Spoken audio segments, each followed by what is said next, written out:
You're listening to the podcast No Expectations, where we discuss all things spiritual. My name's Andrew, a lifelong Zen Bodhisattva, recovering yogi, yoga instructor, and author. And I'm here with my friend and student, Jen. I'm a busy mom, a cyclist. I love to spend time in nature and on my mountain bike, and a yogi. I've been asking myself bigger questions about being on a spiritual path, and I've been asking Andrew a lot of bigger questions about this journey. And we invite you to join us on it. Maybe we'll make you laugh, maybe we won't. No expectations. Welcome back. My name's Andrew. I don't know if we've met before. Andrew, I'm Jen. Jen. I knew I recognized you. Yeah, my hair might be a little bit longer. So this is the podcast No Expectations. It's been a minute. We've been off doing things. What have you been up to for the last 2 months? I have been momming really hard. Momming really hard. I mean, any parent that has had a child in school knows that like April and May is just pure chaos. Just getting kids through the end of school and their activities and trying to do it all. So I've been doing it all. Doing it all. How's that working out? It's exhausting. Indeed. I'm a little exhausted. Indeed. I woke up this morning and I was thinking about this Zen story where these two American students, and they're well educated, decide they want to go to a Zen monastery and study for a month. So they write to the master of the monastery and say, hey, we want to come spend a month with you and learn all the things there are about Zen. And to their surprise, the Zen master writes back and says, you can come for a week. And on the journey to the monastery, across oceans, the two prospective students agree that they're going to arrive, and when they arrive at the monastery, they're going to sit with the Zen master, and these are the questions they're going to ask. And they have this long list of questions, and they've come to the conclusion that if they don't get the answers they want from the master to these questions within that first meeting, then they're going to leave. They're not going to stay the week. So they're hard resolved in this. Like, if he can't offer us, firm solutions and firm answers to these questions, then he's not the guy for us, right? So they show up, they meet the Zen master, they sit down, they're like, okay, well, what about this? Then they start going through their list of questions, and the master said, stop. It's like, you're going to go sit and meditate. And they said, well, we don't really know how to meditate. That's why we're here. And he says, I don't care how you meditate. You're going to go downstairs, you're going to find your spot, and you're going to meditate. Get out of my office. So to their surprise and dismay, they go downstairs, they find their spot, and they meditate. And they're down there for 8 hours. And they are in writhing pain because their bodies can't sit like this. Their minds are wandering, they're becoming hungry, and they're in a lot of discomfort. And at some point, one of the other monks comes down after 8 hours of them struggling to sit in meditation and tells them to come up. The master will see you. And so they sit down with the master. The master says, okay, now let's talk about your questions. And they're like, no more questions, no more questions. We have no more questions. We just want to get some sleep and we want to eat. And they're like, well, what happened to your questions? He's like, we figured it all out now. We understand. He's like, well, do you really understand? Probably not, but we're so hungry and tired. We want to just eat and get some sleep. He's like, okay, we'll go eat and get some sleep. We'll start again tomorrow at 3 a.m. And it's really what it's about is that you have to go through the process. It's like that you have to sit. You have to see the struggle. You have to experience it. That it's not always a question and a firm answer that you need. Sometimes you just have to learn by doing. And that's what these guys had to end up doing, learn by doing. The master can't give you all the things at once. You have to experience them yourself. There's also the idea, too, of like kind of reframing how we learn. And it's not always just about ingesting information. It's about taking whatever information that you receive in small bites that you can chew on, process, and then try again. Yeah. And as we celebrate International Yoga Day today, Happy Yoga Day. Namaste. Namaste. As we should be celebrating every day the same way. But we do the best we can, one day a year. It is about that. It is about putting yourself in that process of experience and seeing what happens. And it's a struggle. And we want to shy away from that struggle. But I think it's important. How do you feel about it? Yeah, I mean, I have a long history of being a hands-on, sometimes doing it the hard way learner. Some things just can't, you can sit down and read something or somebody can tell you something, but it doesn't have the same impact as actually doing it. Going out and getting your hands dirty. Yeah. It was funny. I was teaching a group of 15-year-old kids the other day, and we were talking about building the prerequisites to do Shirshasana asana, headstand. And as we continued to move through like the basic components and how to build those prerequisites to get there physically, I started to show them the progression of going from this place to this place to this place to, oh, here it is. And one of the kids said, well, I can do that.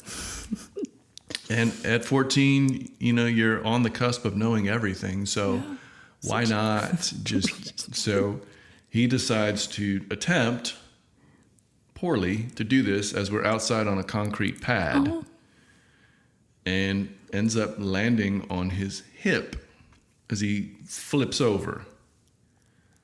And, obviously his peers laughed at him. Oh, buddy. He was in quite a bit of discomfort. Physically or emotionally? Probably both. A little bit of both. The ego was severely bruised at that point, as long as well as his hip.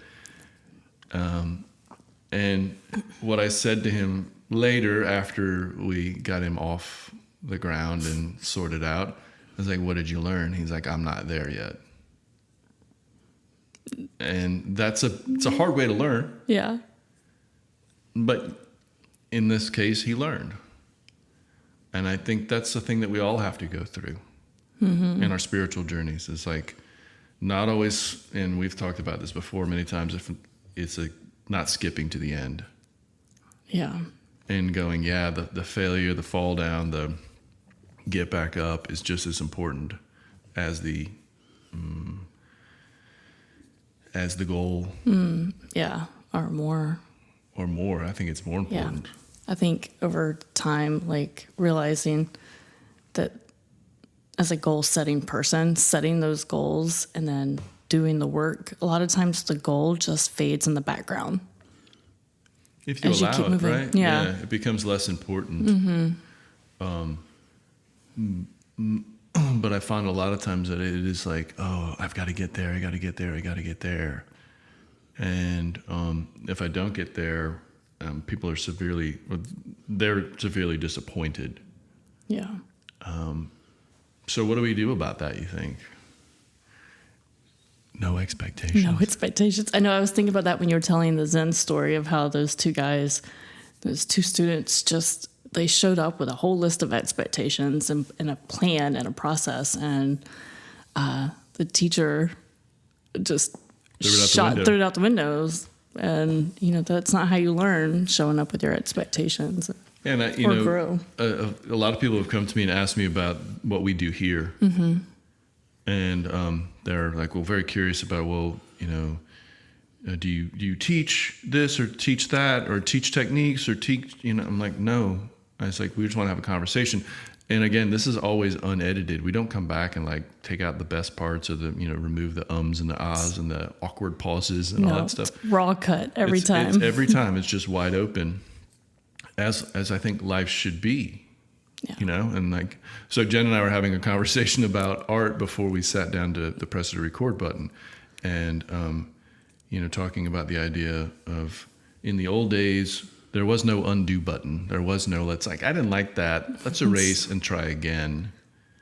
And I think that's kind of something that we hold here in these conversations, because we just want to see the conversation goes naturally. Yep. We might have a rough idea of what we're talking about. Maybe not. Maybe. Maybe I get us off track a little bit by asking some random question. But I think that's what it's about. It's like, let's see what happens, and enjoying that process of learning. And it's not always about like shoving ideas and theories and techniques down someone's throat, which I talked to a peer recently, and they're like, oh yeah, I've got a YouTube channel that we teach whatever pranayama all the time. I'm like, how do you differentiate yourself from the other 1,000 plus people out there doing something similar? And he didn't have an answer for that. Well, not that we're here to differentiate ourselves, but we're just here to have a conversation in a very natural way. So what's Absolutely. on your mind? I think to be real with you, it has been a couple months since we met, and I had a little anxiety showing up today. And I guess anxiety, another way of saying that would be, I was in my head a little bit. Am I prepared enough? What are we going to talk about? And I've kind of been off in the distance. And, I sent you a note on the way and said, Andrew, I'm just going to show up as I am. Like, I do have on my pajama bottoms and a cut off t-shirt. But as I was getting dressed and ready to come here, I didn't throw makeup on. I just told myself I'm just going to show up as I am. And in a lot of ways, it's reflective of my spiritual journey and how sometimes I feel like I have to be on my yoga mat and my, meditation studio to show up, for my meditation practice, my spiritual practice. But today was a good reminder of just showing up as I am. And, you and I have known each other long enough, and I've known you as a student and as a friend all of this time, where I could sense that inside of you. And I just wanted to give you space to kind of go sort that out, go figure out what you need to figure out. And then the door's always open. There's always a seat at this table to have a conversation when you're ready, and never push. Right. It's not about pushing. And, as we joke about the idea of this being International Yoga Day, and I say a lot that we should be practicing the discipline of yoga 24 hours a day, 365 days a year. I sincerely mean that. And that takes a lot of work. And, a lot of us enter the discipline of yoga and spirituality maybe through the yoga mat. But building and cultivating that awareness there for an hour, 75 minutes, 90 minutes, whatever that is, how many times a week you do it, is great.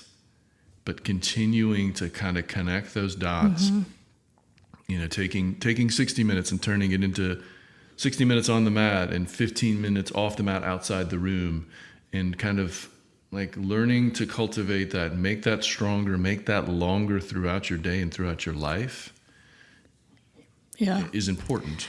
As I was reflecting on the last couple of months, when you and I haven't been meeting regularly, and I have been kind of moving at high speeds, a big difference in my life has been the ability to tap into my calming force in my everyday. I've increased my hours at work, so I'm working a lot more than I have in 10 years, and just a lot of things have changed at a rapid pace. But what has been very consistent and easy for me to get to was that feeling of contentment, no matter how chaotic things have been.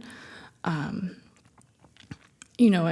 a different version of me would have just been burnt out, really, I think we talked about that one of the last times we met, is I think I just would have hit that burnout point because I wasn't able to find that space. And a funny thing at work is I work with a lot of men, and I don't think many of them are tapped into like a spiritual part of me. I don't think they understand it. And there's something I do every day when what I call, I'm just trying to move energy out of my body. And I take these deep inhales and just deep exhales. And I don't even pay attention to when I'm doing it or where a lot of times. And all of them are, my coworkers are like, "Are you okay?" And I'm like, I'm fine. I'm just moving energy. And I can sense that part of me when I start getting high strung, I have to breathe. Mm-hmm. I think that's an important tool,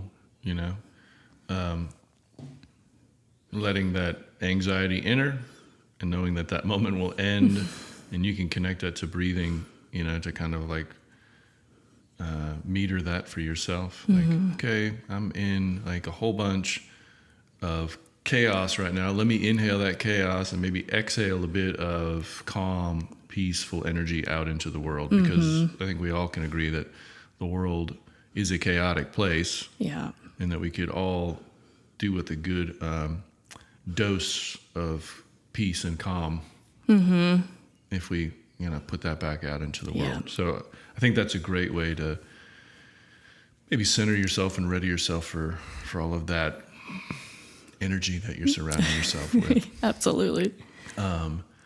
Yeah, and I think this anxiety that you're going through, and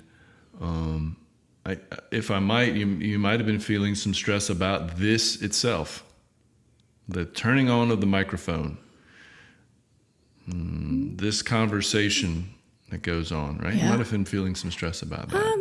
Maybe in a way. I mean, at every time I've shown up here, it's Andrew and Jen, a combination of student, teacher, and friend. And I want to show up and I want to continue the work that we're doing here. And, it is about the best you can is good enough, and this idea of as spiritual journeyers is like we're all doing the best we can. Do we have all of the knowledge that's deposited into the world and that we can regurgitate to you? No. Do we have unique journeys that we can celebrate and share? Certainly we all do, right? And we all have our different paths to it. And I think that's what goes on here is this, let's just share our journeys. Yeah. And that these are real struggles. We do not, I personally, it was funny, we had a conversation last week that you asked me, like, well, you don't have it all figured out. And I certainly do not have it all figured out. And I wouldn't have it any other way. And so when I work with students or hear them talk about maybe other teachers that they'd worked with, and they're like, oh, they had given me this, and this as a path forward because this is what they worked out for me. I don't believe in that. Mm-mm. Like, let's let the path open naturally for yourself. See what's in front of it, but you have to be aware of it. You have to go, what's in front of me right here? Not like way down the road. What's going on right here in front of me?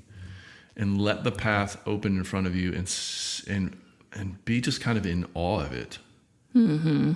Instead of pushing through. Yeah. And because I really don't want to have it all figured out. I really don't. Because if I had it all figured out, then why would I want to get up in the morning? Then what's next? Yeah. Death? Are you is that when we die? Well, that's a different conversation. I mean, it's like from a Zen perspective, death is a different journey. Mm-hmm. Like once you're put in that coffin, that's a different thing. So why would you fixate on that? Because there's plenty of people in this world who are like, I'm afraid of death. I'm afraid of this. Like that, the next page. Worry about that later. Yeah. Like that's a thing. Yeah. That's a thing that happens. Every living sentient thing goes through that process. But get there when it's there. Don't fixate on it now while you're alive. Living to die. Right. It's like, what is the Zen thought about that? When you burn a log, it turns to ash. Yeah. It doesn't turn back into a log.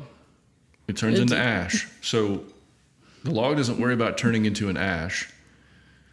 It just worries about being a log at the time being. Right. Yeah. If a log worries, of course it does. Or doesn't. Of course that does. Of course it does. Picking up what you're putting down. Hold on, let me write that down. Okay. So, Deep quotes with Andrew. all right. What else shall we talk about today? Let's see. Do you want to talk about your new book? Oh, new book. Not here. Yeah. I mean, Maybe. we can talk about it briefly. I'm not that's the problem. I'm not a self-advertising guy. But yeah, I have finished my second novel, finally completed, done, no more edits. It has taken about 2+ years to write, and is taking a big toll on my psyche, if I'm quite honest. And I was very spoiled about the first book. I wrote it in a very short period of time, published it in a very small window, and it was out. And I was like, oh, yeah. Anybody. What a breeze. It's like anybody can do this, right? Like, this is Right. easy. Writing books is easy. And I understand that there are people who take decades to write a book. So for me to say it took, 2 years, and complain about it or sound like I'm complaining about it. No, that is your process. Yeah. And it was a long one for you. And it was a long process for me in the scheme of things. And it took a lot out of me, and emotionally, but it was required. So back to the idea of the journey. It was required that, I go through all of that stuff, and I found myself, if I'm perfectly honest, being quite misanthropic during that phase. I was not very fun to be around. Were you, dare I say, an asshole at times? No. Well, I mean, Is that what you're alluding to? Because no. Yes, no. but In your own mind, I'm sure not. Other than the guy at the club who didn't like your bare feet, I'm sure. yeah. I'm sure no one That else guy. saw it. But I felt like, when I would show up to teach, I was like, okay, I need to be ready to teach. I can't be that guy. Yeah. I need to have, so when I would walk into the room, I'd be ready to go. Like it'd be like, boom. So there was this kind of period where, and this is something that I learned from a teacher of mine a long time ago, was to create that ritual before. Okay. As a way of like disassociating or Right. like reassociate. What's going on in my personal life has nothing to do with what's going on in my teaching life. And that I need to find a way to center myself and make myself ready for that. And usually what I would do is go into a private space somewhere before I teach, and whatever, maybe sit, maybe move, maybe breathe, and then come and be ready to go. Yeah. And so for the last 2.5 years, I was very adamant about that routine. Like, okay, get yourself ready. Yeah. Because being the unhappy Andrew, or the one that's deep in thought about this, out there, yeah. deep in thought about this world that I'd created in the novel, it can't be that guy. Yeah. But as soon as the clock was, as soon as the class was over, I was like back into that space. That sounds exhausting. It was exhausting. But that's what, in my experience, that's what art is. It's that sacrifice. That's the journey. That's the discomfort. And, and as an artist, I think about people that are consumers of art or music or the written word or whatever art form you enjoy, that we need to understand that the creator is going through processes that are painful. And we can't just take it for granted. Art is not free. I think about some of my favorite musicians, and I'm like, music is one of the first things that's really Like we just take, it's ubiquitous, right? It's everywhere. Right. I'll just take it. I'll just take it. I'll just take it. But we need to like go, you know, sometimes you need to recognize that you need to pay that artist. Absolutely. Not always monetarily, but like show respect. Yeah. And the same thing with the written word, and the same thing with, you know, paintings and whatever medium that is, that art does take its toll. Yeah. Well, I mean, I think about some of the pieces of art that connect with me, and a lot of them were born through a sense of brokenness and heartache, or, you know, being in that despair moment, Right. where the creative mind starts building on it. Or even joy and pleasure. I mean, Yeah. you know, like, oh, that song makes me really feel good, or it takes me back to this time in my life which was really good, or any of those things. And we kind of just push it aside and think, oh, that's really cool, you know, like, and we don't think of the hours spent for that artist, not only to learn their art, to learn their medium, to understand it, to be comfortable with it, but to put themselves out in that process and go, hey, this is a thing I created. Before there was nothing, and here's this thing. Yeah. And there was no, you know, it just happened. And so for me, it was a process. And someone asked me recently, would you change anything if you could do it again? And I would 100% no. I would go to the same place and I would do it the same thing over and over again. Would the result be the same? Who knows? But we all just have to do the best we can and show up. Yeah. I've never been a fan of that question of, if you could go back and change things knowing what you know now process. I think it's just Back to the thing. There's no Yeah. undo. There's no undo in real life. So why Right. waste your energy with a hypothetical? Like, no. could you do? Because I'm not the same person. I'm not the same person. All the decisions I've made throughout my life, looking back at them in hindsight, I'm a different Andrew than I was when I made that decision. Because of the process, because of Right. The things I learned, or the failures I've made, or, you know, the other branches that have grown off of that. I'm a different version of that. I think about that a lot, those concepts a lot. Yeah. Like, a different version of Andrew, he might exist out there. And we don't get into that metaphysical space, but he may exist in that. And he's probably happy or sad or whatever version of Andrew that was. He's still out there. But I'm not that Andrew anymore. No. I've moved away from, not moved forward or backwards. I'm just a different version of that. And I think that's fine. Let that Andrew be out there. Because there's people who still hold on to that same version of Jen that maybe was 20 years ago or 5 minutes ago or whatever that is. That's them. But that's not you anymore. You've gone. So much, grown so much, gone through. Yeah, and I talk about that a lot when I teach yoga asana class for particularly the hatha. People are like, oh, it's the same thing every time we get together. And my answer is, you're not the same person you were last time we got together. Regardless if you've gotten better or worse, you have changed, right? Whether you like to think about it that you've changed or not, or whether you want to believe that you've changed or not, you have. Like, even at the basic cellular level, you've changed. Right. You've either shed that cell, that skin cell, and grown another one, and that's replaced. Your hair's gotten longer. Well, you got to hurt me. But you've changed. At some point, and at some basic, maybe microscopic level, you've changed from the last time. Maybe it's not noticeable to you. Maybe it's noticeable to me. Maybe it's not even noticeable, but you changed in the process of learning.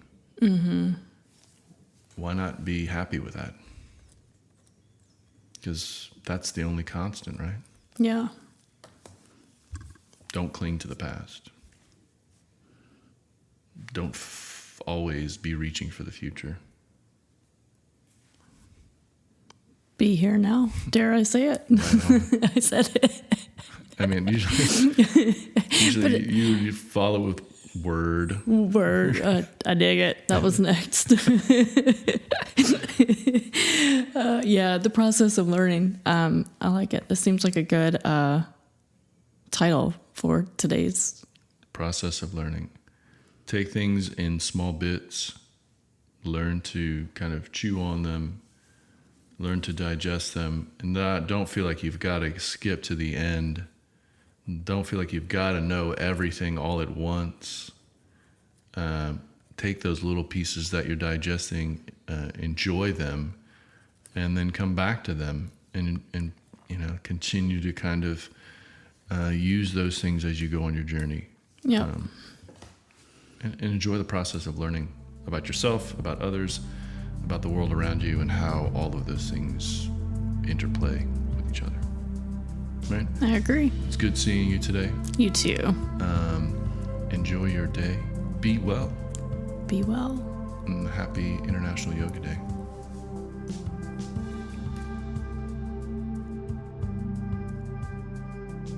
Thanks for listening to No Expectations, the podcast. We invite you to come join us and carry on the conversation at noexpectations.me, our new website, where we will be posting blog posts. We will link all of our episodes there, and you can follow us on our social media sites through the website.